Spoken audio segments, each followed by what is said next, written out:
Hello, everyone, and welcome to a very special video here on the Ear to the Ground YouTube channel. If you don't know me, my name is Greg Jones. I'm the co-founder and co-editor of EarToTheGroundMusic.co. And odds are, if you found this channel, you know about our content. We have been a music blog for 10 years. Yes, this June 1st, 2021 marks 10 years that we have been a part of the music industry. I put that in quotes because we're bloggers. We are just some guys that and some ladies over the years who love music and love writing about it. I wanted to give you in this video the story, the history of Ear to the Ground music. Not a lot of people know sort of how we got our start. Some people will maybe not be that interested in our background, but it all started in the spring of 2011.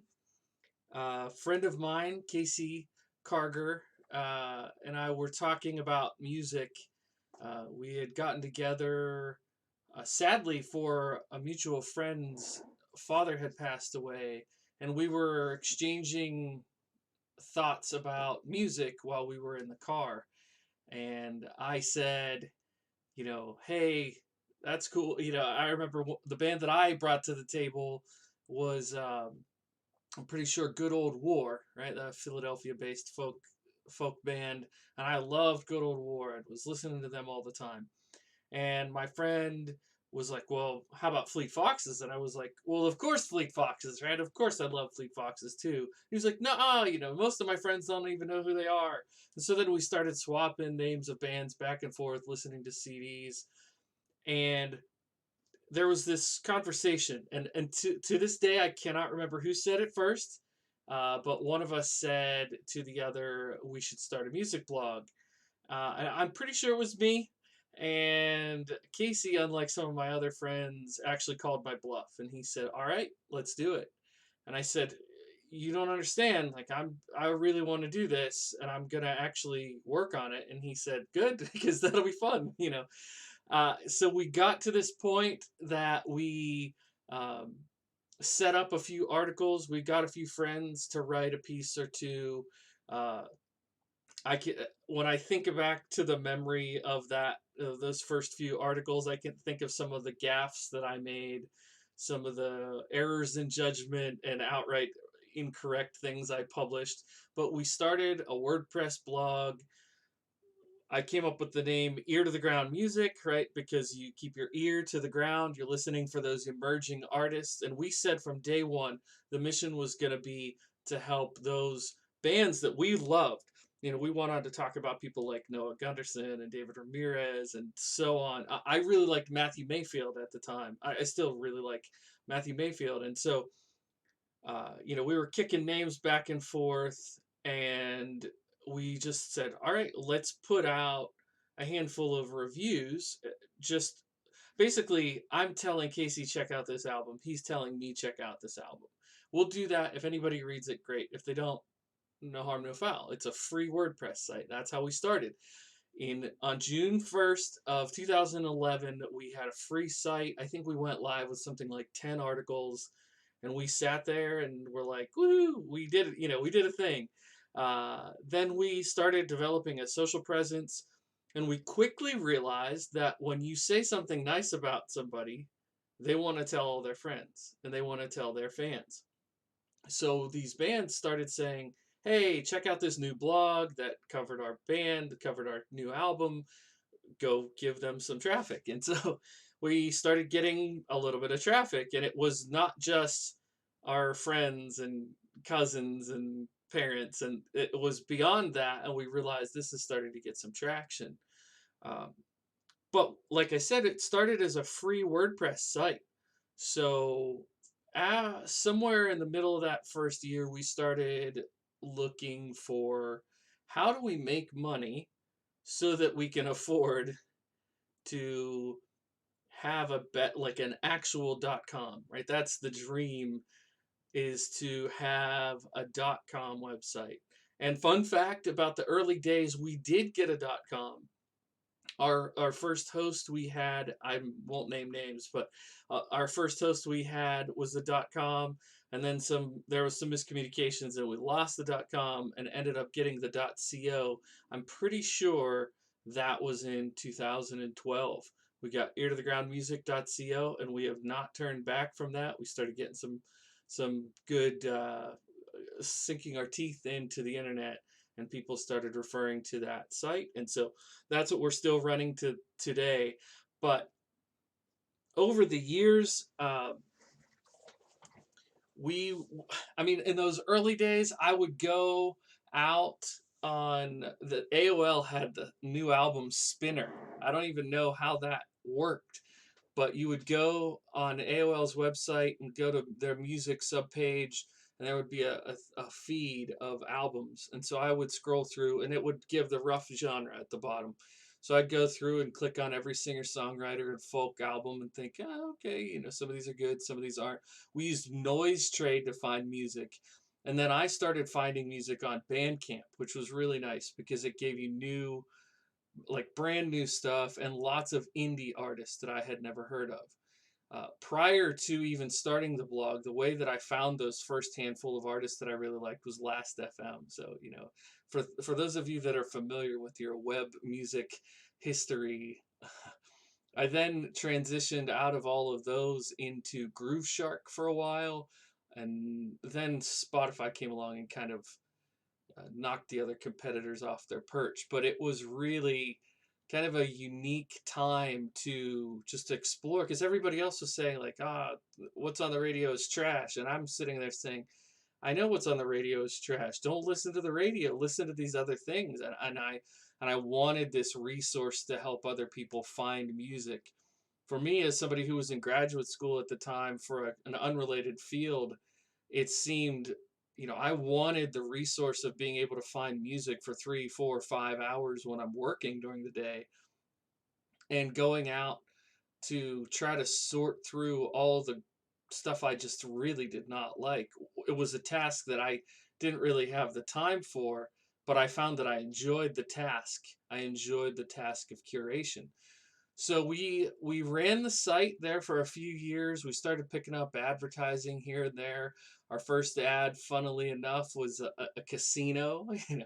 Okay, we'll take the highest bidder there. That was helpful in supporting the early days of hosting fees and that kind of thing. But we were largely keeping things neutral.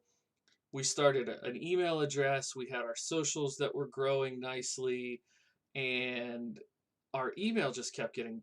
We started getting on more and more lists of people sending us music, which sounds like that's really nice because you don't have to go out seeking the music. And the whole job changed in those years because we went from having to seek out music on our own to cover to having way too much music because people were sending us just tons and tons of stuff. And sometimes, they would label music, here's a singer songwriter you might like, and you listen to it and it's just not a genre match at all. And we started kind of figuring out what Ear to the Ground was meant to sound like, what that curated sound, because a curated sound is not just the preference of one person, which can wax and wane and move. A curated sound has an identity, and that identity was rooted in what Casey and I both liked, as well as all of our other contributors. And there's too many to name. We had people that would come in and write one article for us, and we had people who would be part-time staff for years. We had people 2 and 3 years. So I won't list off all those names.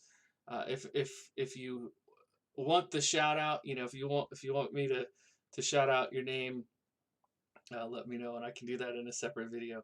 But anyways, so we had a curated sound, and a lot of the music that we were picking up in those days was in crafting and figuring out that sound. What does it mean for it to be a band that Ear to the Ground is supporting? And we covered stuff that maybe now I would say, maybe I shouldn't have done that. Uh, and I would like to think that everything we're covering now, back then I still would have liked. But anyways, we kept working. We were honing the sound. We were honing the public image. We had a new logo, and then we just kept working on what does it mean for this to turn into from a hobby to a small business. And that's where I invited my now co-editor, Matt Simon, was on board somewhere in this, I want to say around probably 2014, 2015. And there were four of us that sat down at a table, and we all kind of talked about, like, where are we going with this?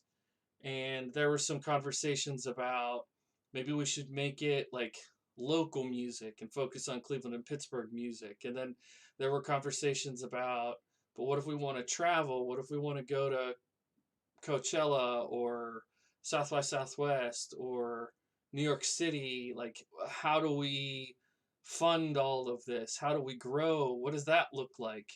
And it was a difficult conversation, but essentially walking away from it, some people decided to stick around, and some people decided to walk away. And that was, we kind of set a new direction for the site that was intentional to turn it into more than a hobby and to make it into a small business. So we ended up, it was several more months later, we were still stewing about what does this look, how do we make money? And then in the spring of 2016, we got an email from Jason Grishkoff, the founder, the guy who coded uh, Submit Hub. And that email was an invitation to check out their platform. The title of it was something like, "Are you sick of email submissions?" And we were, right? We were getting so many, dozens by the day, and most of them weren't a fit. So it was taking time deleting all those. And some of the people you wanted to maintain relationship with, so you'd say, "Thanks, but I'm not really feeling it." And it was a whole big deal. So we ended up uh, checking out Submit Hub in so many words. It was like a day later we were able to cash out for our first time. We made a couple bucks, and at this point it was Matt Simon and I.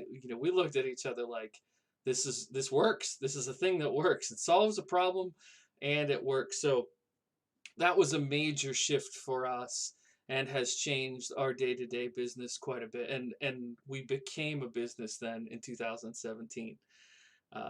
But what, in this history, right? I'm skimming over some events and highlighting other ones. But one of the things I wanted to regale, if you will, indulge the historian in me. We've done features, we've done artist biographies, we've done full album reviews, and we've done a lot of single features, or these what I call rundown articles with three or four artists. But a couple of the key interviews that I like to look back on, I got a chance to interview Noah Gunderson twice. He was very generous with his time and comments both times I talked to him. Uh, Once in Pittsburgh, we talked for over an hour, which, if you know anything about media and interviews, they rarely go longer than a half an hour. So that was really great. We talked about everything from his early stuff to where he had gotten to, and like his evolution as a writer. And both times, again, he was very generous. David Ramirez, I got to celebrate my 30th birthday at a show of his, and after the show, we were outside, and he was again very generous with his time. And I said, "Yeah, I looked at my phone and said, 'Oh, yeah, it's my birthday.'" And he was like, "It's your birthday?" So give me a hug, And that's the kind of guy David Ramirez is. But it also was just kind of an indication of where I was in the process, where we were as a company of growing and evolving to get to a point that I felt like these musicians had let me in a way that I had only dreamed of. My first interview that I did for Ear to the Ground was Matthew Mayfield, who is positively a luminary in independent singer songwriters. It was in Charlottesville, Virginia. We Casey and I drove down. Casey set it up. It was awesome, and we got there. We got there early. Got to hear sound check, and then Matthew Mayfield called me into the green room, and we're sitting there in a green room at a rock show. I'm interviewing the opener. The main act was Need to Breathe, and I was probably as close to glowing as a human being can be. I was so excited, and we actually filmed that one. It's way back in the archives on this YouTube channel, but it's it's embarrassing to me now, to I'll put it that way, to look back on the way that I interviewed him. And he was so gracious because I was just getting into this business and still learning what to ask, how to ask it. And I asked stuff that he had answered in other interviews, which I soon learned not to do that, and so on. I also got to talk to Joe Purdy, who is an amazing folk artist. I got to interview Jeffrey Martin, who's from the Pacific Northwest. Jeffrey Martin has written several songs that I've featured as Song of the Year candidates. And uh, when I interviewed him in Akron, it was just like we just sat down in this small little restaurant. Matt, my co-editor, was with me, but it was again so surreal to sit down with this person that I had listened to their albums for dozens, if not hundreds of hours, and to say like, what did you mean when you wrote this line? He's like, again, very gracious, but also sort of like, uh, he he had reasons for for writing the lines, but there's nothing he could say that was gonna fulfill the way I was hearing the music. And so I learned from these interviews that music is an exchange, right? They write a song with something in their mind and often in their heart. And I listen to it with something in my mind and often in my heart. And where that song exists is in the middle. The song exists between our conversation. So I got to interview him. Some of the bigger names that you've probably heard of. I got a chance to interview Maggie Rogers. That was a phone interview, but it was still very cool. She was a student at NYU, had not yet had her moment of global discovery, and with Pharrell Williams, which went viral, was a whole big thing. And then she got a huge record deal after that.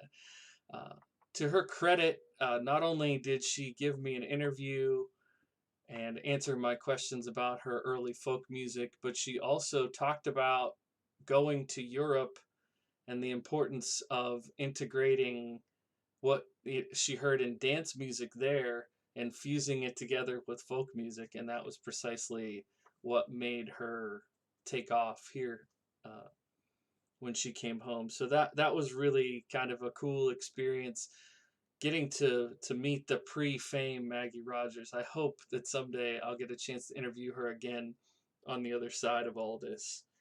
Uh, I got to interview Andrea Von Campen, who's another folk singer-songwriter, uh, and that was another phone interview. But it's just so neat to cover to interview somebody who has written this music that I feel like I've known her my whole life. Just like if somebody said we were long lost cousins or something like that, I would not be at all surprised. And that's the kind of neat element of connecting with somebody's music and then getting to sit down and talk to them and ask them about what inspired them to write various things. The last name I'll drop, uh, these are just feathers in my cap that I'm happy to talk about. The last one would be Mac Ayres. I heard his song Easy, I think on, now I can't even remember where I first heard it. It might have been a submission, but I think it was a standard submission on Submit Hub. And it came in and I was like, this kid is so good. It's just next level. And he's not, doesn't even really fit into that folk realm. He's more like neo soul, kind of chill, hip hop related. And I was blown away by the depth of the song and how it seemed to be way better than the sort of bedroom production style that it came in. And so I reached out to him and said, "Hey, can we talk? can can we have a little interview?" And as far as I know, I've never been able to confirm this, but as far as I know, that was the first interview with him. But this is, these kinds of things. I'm not sharing this because I'm trying to brag about our brand. I'm saying this because I feel like these are hallmarks of our story, of our last 10 years. I could talk about other people that I've featured that I didn't get to interview or that I've talked to in a passing, kind of I asked them 4 or 5 songs in a formulaic 4 or 5 questions in a formulaic email. But I don't think that is the point, right? The point is that I wanted to talk about kind of how we got to where we are. And there's the business story and there's the writing story. One of the things that I glossed over that I wanted to mention just for the OGs that happen to watch this, back in the day we started something called New Music Friday, and that was maybe the biggest tool for our growth. What I would do is I would take from our submissions and I would put 10 of them into a playlist, and I put that playlist up on Fridays, and I would say whoever gets the most votes, set up a poll. Whoever gets the most votes gets an album review. Now, that might not sound like much of a prize, but people went for it. So much so that people were manipulating the system. We had to put in like things to make the voting fair. And then we realized that sometimes an artist would win and it was more or less a popularity contest when somebody else might have had either a better song or not better song, but another song that was more fitting of our brand, and it just got crazy. It got crazy, and we couldn't keep it going. But a whole lot of people found us because their favorite band said, "Go out and vote for us in this poll," and so people were clicking on our site. And I would love to bring something back like that if I can ever figure out a good way to incorporate that in. But here we are in the spring of 2021. We're a small business, and we have the site is going strong. We are writing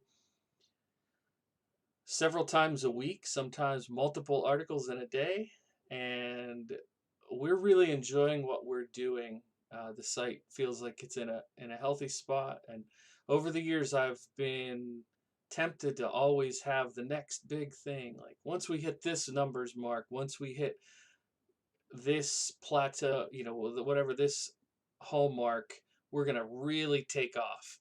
And I think I've settled into being satisfied with being a small to mid range music blog run by a couple people out here in the Midwest, enjoying life. And I know after what we've been through this past year, I'm really excited to get to some live shows. If you have somebody standing beside you that seems to be singing a fifth part to a 4-part band, it's probably me. Uh, and if you see me scrambling, writing notes in the dark, that's most certainly me. And if I give you a card and that's how you ended up at this video or on our site, welcome. We're glad to have you. I'm looking forward to getting out to some shows. I'm looking forward to adding to the list of interview names, the list of people that we've featured. And I thank you all, especially if you stuck around this long into the video. It means you're one of the real diehard fans and friends and supporters of Ear to the Ground. And it means so, so much to me uh, that you would take time out of your day to care about our story. So thanks for being along for the ride. If you just found us, hang on. We've got more coming. And if you've been here for a while, I really appreciate your time and support. All right. Thanks, everybody. Have a great day, and we'll see you in the next video. Bye bye.